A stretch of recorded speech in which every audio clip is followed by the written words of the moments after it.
Welcome to Full Prefrontal, the show that exposes the mysteries of executive functions.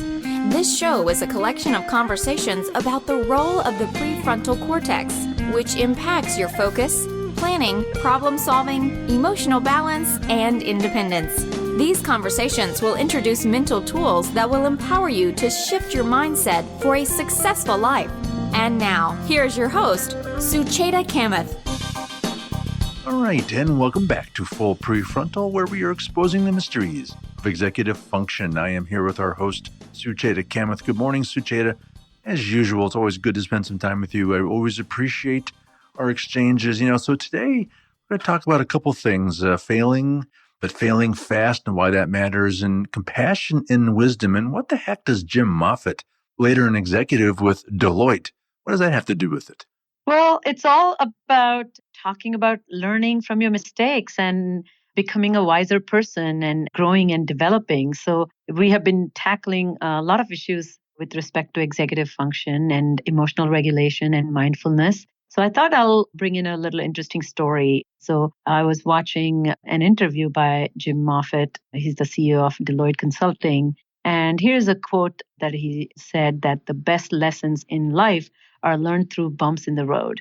And of course, this sounds like something a parent would say or to the child, or a teacher might say to a student. But it is a CEO of a company, and he kind of was talking about this with reference to sticky situations, So when he was a college student, he did some hardcore construction job as a freshman and a sophomore when he was in San Francisco. And he was part of a construction crew. And one day he showed up and he was asked to measure footing. He was not provided with any formal tools or instructions other than just, measure footing.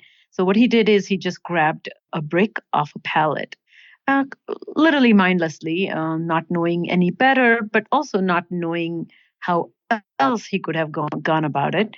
And the mistake he had made was to use a finished brick by accident rather than using an unfinished one. So, of course, as you can see, it's a very subtle observation, paying attention to details and just being mindful. And that mistake, of course, got him a massive yelling from the foreman, and he stepped back and he was kind of a little rattled. But as he thought back and, was talking about the situation, he said, I should have thought before I acted, and I should have kind of thought a little bit like what kind of brick will work and what am I asked to do? And so the reference he makes to future leaders in the story was to fail, but fail fast. And what I notice about this from the point of view we are going to talk about is failing, first of all, happens because we are not very thoughtful. And many times these are called silly mistakes. And when we make silly mistakes, we get a lot of yelling, or we have these inconveniences and annoyances. And those annoyances is what becomes the lingering thoughts that occupy our mind. And that can really become a huge problem in becoming very productive or getting things done fast and effectively. So that initial pause can have such a long-lasting impact on preventing mistakes, as well as a kind of having a good feedback from the environment or from your boss or from your teacher or your parent. And that simple step can be learned through practice. And so that brings me to a wonderful guest that we are going to have for the second time is Dr. Ronald D. Siegel. He is an assistant professor of psychology, part-time at Harvard Medical School, and he also is in private practice in Massachusetts. He has, taught at Harvard for 30 years. He's a longtime student of mindfulness, and he's on the board of directors and faculty of the Institute for Meditation and Psychotherapy. He also is a very well-known author, and he has written and co-authored many texts, as well as articles, as well as books. Particularly the one I want to give a shout out, it's a self-treatment guide for back sense. Since I am at that age where my back hurts, this has been a great resource for me. But it's a book called Back Sense, A Revolutionary Approach to Healing the Cycle of Chronic Back Pain, which integrates Western and Eastern approaches for treating chronic back pain. And he is also a co-author of a professional guide, Sitting Together, Essential Skills for Mindfulness-Based Psychotherapy. He is a regular contributor to other professional publications. And one of my favorite works of Dr. Siegel is the Science of Mindfulness, a research-based path to well-being, produced by Great Courses. I highly recommend it. So we are going to have a conversation regarding what is a mindfulness practice and how to make this a part of treatment option or a possible solution to all the problems we face. Well, it promises to be a great conversation, a second conversation with Dr. Ron Siegel. Now I know why I qualified to be a part of the show with you, Sucheta, is that I too suffer from debilitating back pain. So now I know why I qualify for this. And, I thought a lot over the years about this idea of failing, but failing fast. And I think part of the problem is that oftentimes we consider something a failure when we should really just be considering it part of the learning curve and the learning process to getting better at whatever it is we're talking about. So this promises to be a great second conversation with Dr. Siegel. So let's get to it. Here is Sucheta's conversation with Dr. Ron Siegel. Welcome back to the podcast, Dr. Siegel. I'm so delighted to have you. Let me start in this segment. I'm excited that we will be talking about the therapy aspect or therapeutic process and using mindfulness lens to bring that on. So before we get started, can you kind of in simple terms help us understand this continuum of positive emotions or framework of, or commonly thrown words such as empathy, sympathy, and compassion? How are they all linked together? Well, it's very interesting. Human beings evolved to have a great deal of concern with what other human beings are thinking and feeling. We're very, very social primates, actually. And for survival, it was very important for humans to figure out a way both to cooperate with one another, as well as to be included in the group and not get excluded in the group, as well as how to be the kind of member of the human group where you're valued in some way. Because if you think about it, the brain evolved when we were hanging around in groups of 25 to 50 primates, and that's who you were your whole life, right? That was your entire community. Yes. So reading other people's intentions and getting along with them was very, very, very important. And it's very important for us today. Study after study shows that when you look at measures of success and whether you think of the success in terms of financial success or position in an organization or capacity to maintain family relationships, all of this, that intellectual ability, in other words, how quick you are on an IQ test or how high your SAT score is, pales in relationship to our capacity to be able to read one another and understand one another and have what's called emotional intelligence. That's what's predictive of life success. So the words you're talking about, empathy and sympathy and compassion, are all have to do with this very subtle realm of reading and understanding other human beings. And we humans have a very basic mechanism of empathy. We actually share it with the other primates, and it's believed to come from what are called mirror neurons. So mirror neurons were first discovered in a lab where they were studying macaque monkeys. And if I recall the exact situation correctly, it was lunch break, and they had these monkeys yes. wired up with various electrodes in their brains. And one of the researchers was eating something, perhaps a banana or something, and noticed that in one of the macaque monkeys, the parts of the brain associated with eating were starting to fire, were starting to light up, simply watching the researcher do this. And that was very intriguing. They've studied this more, and they realized that there are these whole sets of neurons that fire in us when we see someone else doing something. And there are many examples of this, the most vivid of which is if you or any of your listeners have ever gone to see an erotic film or a horror film or something, we're watching simply representations on the screen of other people doing things, and yet we feel their experience fully in our bodies, right? We either feel the yes. erotic feelings or the fear or whatever it might be. So these mirror neurons are very, very powerful for us. And they lead us firstly to this capacity for empathy, which is simply to feel the feeling of another as if it were one's own, but not losing perspective that there's an as if going on here. And in fact, that's how Carl Rogers, who is a master of training psychotherapists in empathic resonance and developed a whole therapy system around this. That's how he would describe empathy: to feel the feeling of the other as though it were one's own, but without losing the awareness that it's not exactly mine. It's happening through empathic resonance.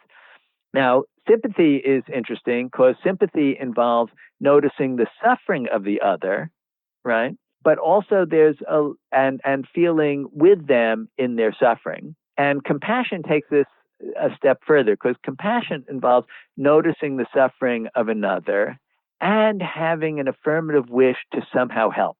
There's an altruistic impulse in there to somehow ameliorate the suffering of the other. And it turns out that all of these things can be trained. I'm not sure about studies on sympathy, but there's certainly training in empathy. And I believe in your other podcast things you've talked about mentalization or theory of mind, which is basically helping people to reflect on what the other person's experience might be right now. And if somebody's having executive functioning problems, sometimes they have difficulty with that, and one needs to actually be trained in it. While for some other person, it may come quite naturally to immediately understand others' experiences this way. And compassion can be trained. And there have been a number of studies showing that doing exercises that are designed to imagine the suffering of the other and generating a deliberate wish to help actually makes us more compassionate. In fact, mindfulness practice increases compassion. One of my favorite studies about this, if I may briefly share, was they randomized people to 3 groups, and one had mindfulness practice, training in awareness of present experience with acceptance. One had deliberate compassion training, in which they had people imagine the suffering of the other and wishing them well in some way. And the third group was randomized to something like a health education class. It was designed to meet the same number of hours and have the same amount of involvement, but not actually train in either of these skills. And the challenge is, how do you measure whether you've increased compassion? Because there's so much social desirability around that. In other words, if you ask somebody, are you compassionate? Everybody wants to say, yeah, I'm compassionate. Nobody wants to say, no, not the least bit, I'm not compassionate. So how are you going to measure this? Well, they came up with a very, very clever way to measure it. At the end of the study, they would invite the subjects to come into a room at first it was a waiting room in preparation for their exit interview. And there was a receptionist who would say, oh, okay, take a seat. It'll be a little while before the interviewers are ready for you. And in this room, there were 3 seats. And 2 of them were occupied by Confederates, by actors who were just acting as though they were subjects in the study waiting. So the real subject comes in after having either done their health education class or their mindfulness class or their compassion class, and they naturally take the 3rd seat. Well, then a third stooge, a third Confederate or an actor comes in, and it's a young woman on crutches with her leg in some kind of a brace. And she awkwardly stands up against the wall and looks uncomfortable. And the outcome measure they used was, would the real subject give up his or her chair within 2 minutes? And as a measure of, did this person develop more compassion or not from the training? And sure enough, both the people who had the mindfulness training and the people who had the compassion training gave up their chair much more readily. They were more attuned to the suffering of the other, and they had more of an impulse to want to help. So it turns out that this is actually trainable for us, which is good news, because acting compassionately in the world actually does lead to both happiness for ourselves and others. The Dalai Lama, who's a rather compassionate guy himself, is famously quoted as saying, you want other people to be happy? Practice compassion. You want to be happy yourself? Practice compassion. That's so wonderful. I think you talked about this aspect of trainability is really heightening your attention to the needs of others, which to me is that executive function process where we exercising intentional suppression of certain set of thoughts that may not be favorable to the future self. And so when you're helping others, you become more like socially included. And I mean, we're not that strategic, but I think a lot of times the people I work with often suffer from social difficulties, primarily because of their dysregulation of their own attention and intention. And this reminded me of Simon Cohen, who has written a book called A Zero Degree of Empathy. He's a neuroscientist as well, who does a lot of work with autism. And one of the things about in his book he talks about is a zero positive and zero negative. So people, autistic, folks having trouble with this empathic aspect of identifying this emotional set of emotions, and those who are psychopaths, for example.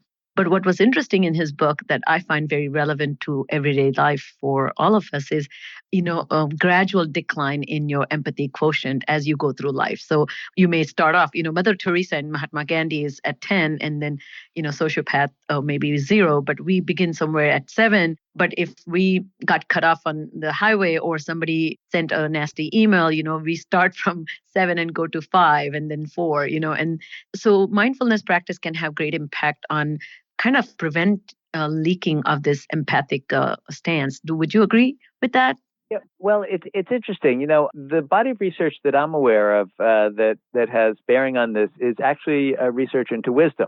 Because there's a group of people, Robert Sternberg is probably the lead in this in the United States, who have tried to study scientifically both what is wisdom and can it be cultivated, and particularly they've addressed the question in many, many studies, do people grow wiser as they get older, right?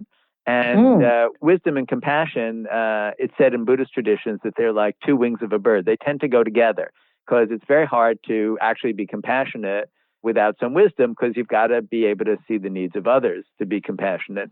And to be wise without compassion is to be kind of cut off from real human connection. So the answer to whether people grow wiser as they grow older is a resounding sometimes. What happens is sometimes people become much wiser. They become much less preoccupied with themselves and much more able to see the big picture and much more able to see that everybody suffers and everybody struggles and life is difficult. Other times, people kind of double down within their, whatever their defenses are. You see this, people become even more bigoted, for example, as they become older, or more rigid in their ways, or less accepting of diversity as they become older. And the question is, which way are we going to go? And it seems from some of the research that the critical variable is, are we actually trying to cultivate wisdom? And most of us don't say, I want to become wiser, but it takes the form of, are people interested in introspection? Are they involved in some kind of psychological growth project for themselves? And that could be entering into therapy, but it could be any one of many other ways that people take time to reflect and try to grow. Are they involved in some kind of spiritual or religious path in which they're trying to be, basically a better human being in some way? And it turns out that when people make this a goal in their life, they tend to become wiser. And I would venture that they probably become more compassionate and more empathically attuned. But if people don't, if people, sort of circle the horses and decide, no, looking out for number one, that's the answer, well, then they become less wise. I see. Well, you have certainly given a clear framework about we not only knowing that wisdom can be developed, but we should really pursue it deeply, because I think it can bring a lot of social change for communities to aggregate. And in terms of your theme, in many ways, wisdom, it's an elusive concept, because it's like, what exactly is this? In many ways, what it is having extremely good executive functioning. Exactly. Yes. like better than average. Really the ability to have the big picture view. And, if we think of people, and we can all think of people we've known in our lives that we think of as wise, maybe they're, distant figures like, Gandhi or Nelson Mandela or somebody like that. Or maybe they're mentors we've had or people we've known in our life.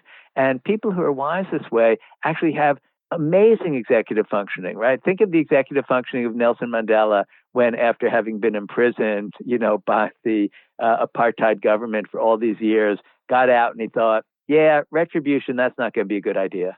That's not going to be helpful. That's going to create more suffering for everybody. Taking the land away from the white landowners, that's just going to destabilize the economy. Then everybody will be poor. That won't be smart. Let's think of what'll really help everybody here, even though I've been horribly, horribly injured by these people. Like, that's executive functioning. Exactly, exactly. So, as we come to the end of the podcast, can you describe to us what loving kindness, mindfulness look like, and what is at a therapeutic level? What do clinicians or experts who will provide this kind of therapy do in their Okay. sessions with their clients? Well, mindfulness practices are being integrated into all different forms of psychotherapy. There are some forms that are specifically focused on mindfulness. There are things like mindfulness-based cognitive therapy or acceptance and commitment therapy, which is a form that relies heavily on mindfulness practices, or dialectical behavior therapy, which is used for people with serious emotion regulation problems and relies a lot on mindfulness practices. So there are many different kind of systems of therapy that use mindfulness practices. Now, we're talking about mindfulness as though it's one thing. It's actually a bit of a basket of different kinds of exercises, because if mindfulness involves awareness of present experience with acceptance, well, sometimes the area where we're having the most difficulty is simply being aware, figuring out how to train the attention so we can have some more flexibility in how we direct our attention. Sometimes the place we're having trouble is with acceptance. In other words, thoughts and feelings come up and we have a great deal of difficulty tolerating them. Sometimes it's difficulty accepting other people. We're filled with a lot of judgmental thoughts toward others, which usually goes along with judgmental thoughts toward ourselves. So sometimes there are practices that are designed to address one particular part of this. You're mentioning loving kindness practices. Those are designed to help people with acceptance. And basically what those look like is to first imagine somebody who is naturally loving and kind, and it could be a friend or a family member or somebody more distant, like Nelson Mandela, for example, or the Dalai Lama, or Jesus, or Mohammed, or Moses, some figure this way, Mother Teresa. And we begin by just learning how to generate loving kindness feelings toward that other person, and then imagining that other person generating them toward ourselves. And then we expand out and experiment with generating loving kindness feelings toward all sorts of other people in our lives, including other people we don't know, including people we find annoying and difficult. And what this does is and there's a lot of studies now of this, it actually helps with this acceptance. It helps us to have a more charitable view of ourselves and others, and out of that to be able to get along better with ourselves and with others. But that is actually only one component of many, many different therapeutic applications.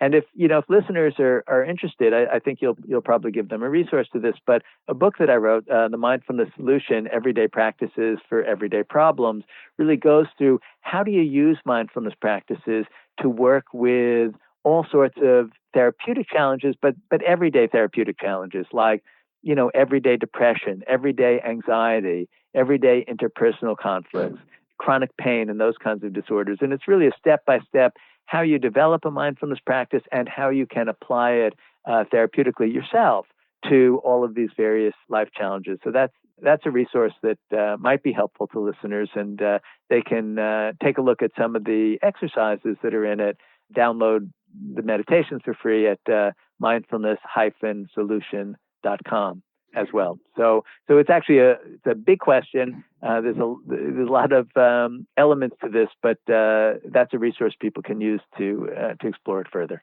You point out a very important distinction, at least for me, that I literally myself thought that loving kindness, mindfulness is the mindfulness practice that can be adapted to different aspects of psychotherapy. But thank you for this kind of, really shedding light on that. This really helped me to understand that what components can be imported. In closing, this may be, I don't know how you'll answer this in 1 minute, but so to me, there's a direct link between mindfulness and happiness. So can a human being aspire to be happy? And is that a reasonable and attainable goal? And are we thinking right when we talk about happiness?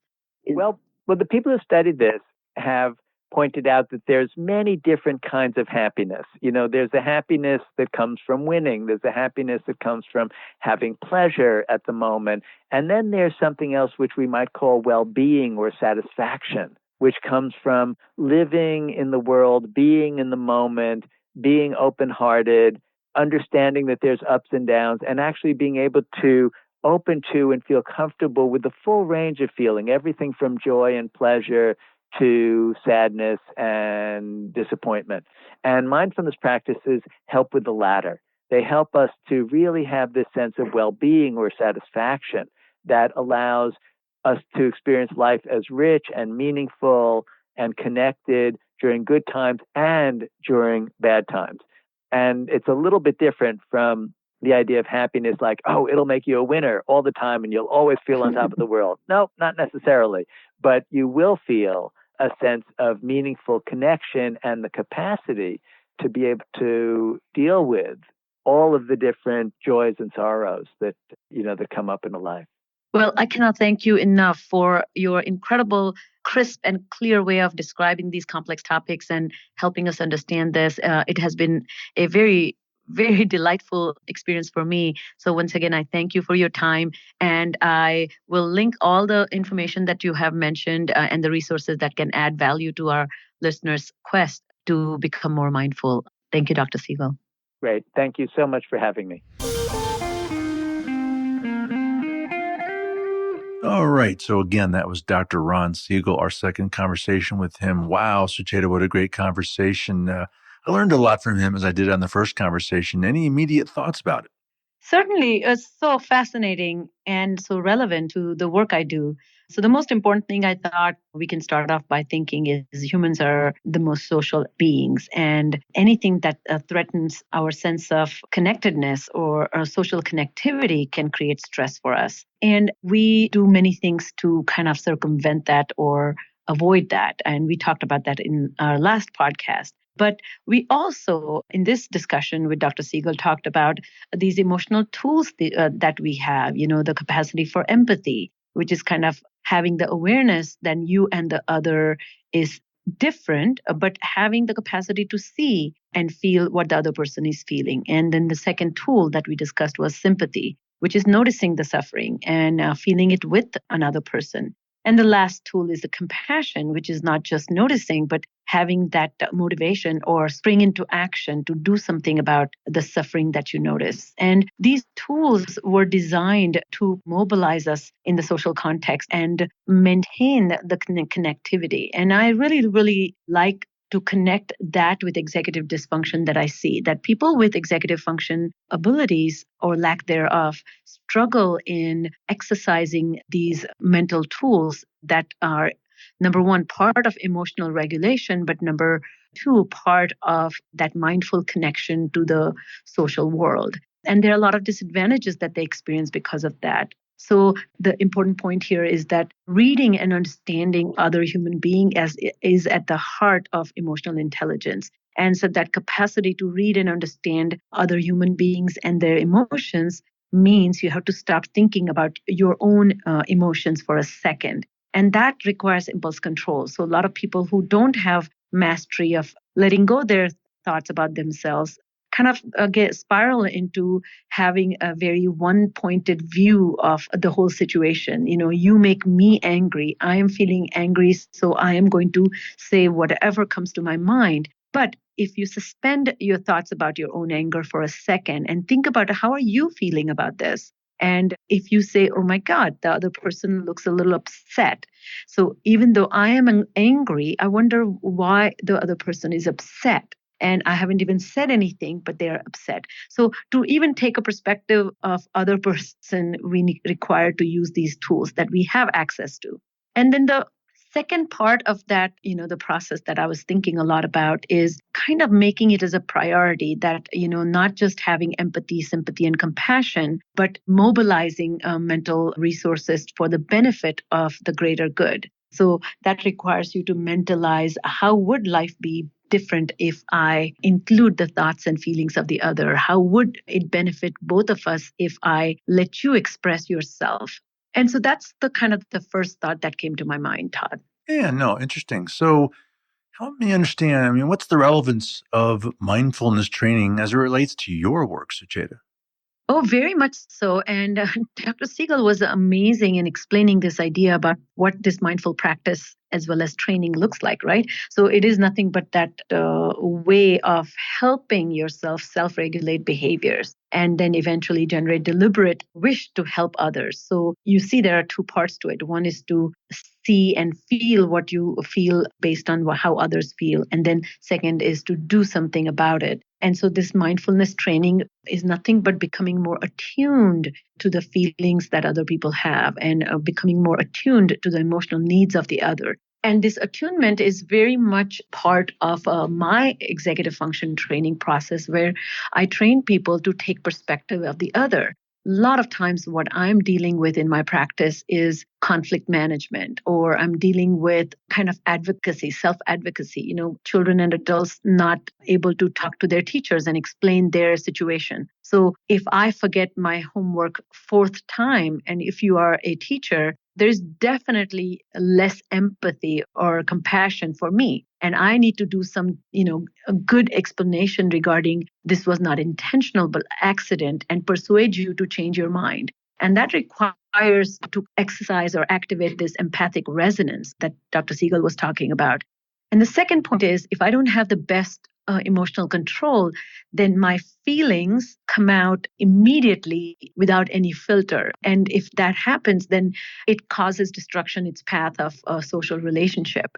And so the mindfulness is to really question the feeling that I have about my condition. Is this real? Is this relevant? Is this immediate? Is this urgent? So mindfulness training acts like a pause button on a remote control. So I have described this before, that, brain is wired to have many, many tools, and not all tools are used well or used often. And so mindfulness practice is kind of instilling this pause button on the mental remote control. And the last part I think is really important is to really become a witness to your emotions and observe the emotions and not so much fear them.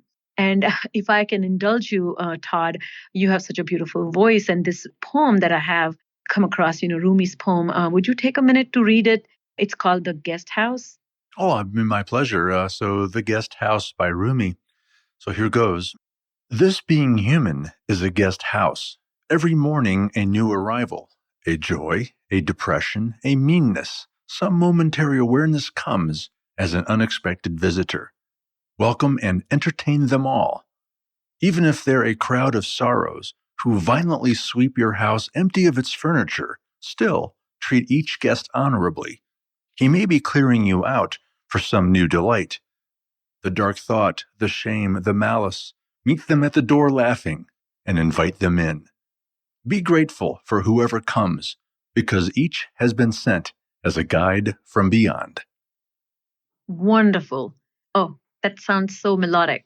Thank you for reading it. Thank you for letting me do that. So this poem is so emblematic of what Dr. Siegel's message is. And in fact, I have heard him make reference to this poem in his presentation, that if we take a perspective of a householder who welcomes any guest that arrives and invites that guest and doesn't carry any particular feeling towards the guest, then your emotions, your heart is open to all sorts of emotions, and not all emotions can become permanent part of the furniture. And we can have a better perspective on dealing with crisis, dealing with upsetness, or dealing with just feeling peeved. And, last comment about this mindfulness training and executive function is a lot of these emotions and feelings are very insidious. They are unknown to conscious mind. And so you may feel a certain way and not even know, why am I feeling that way?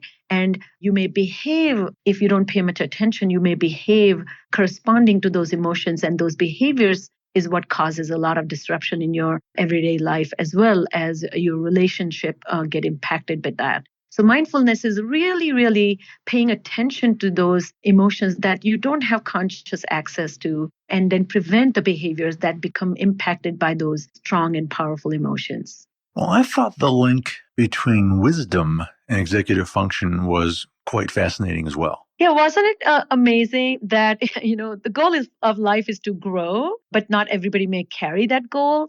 And of course, to grow is to emotionally mature. And to emotionally mature is, of course, nothing but to become wiser.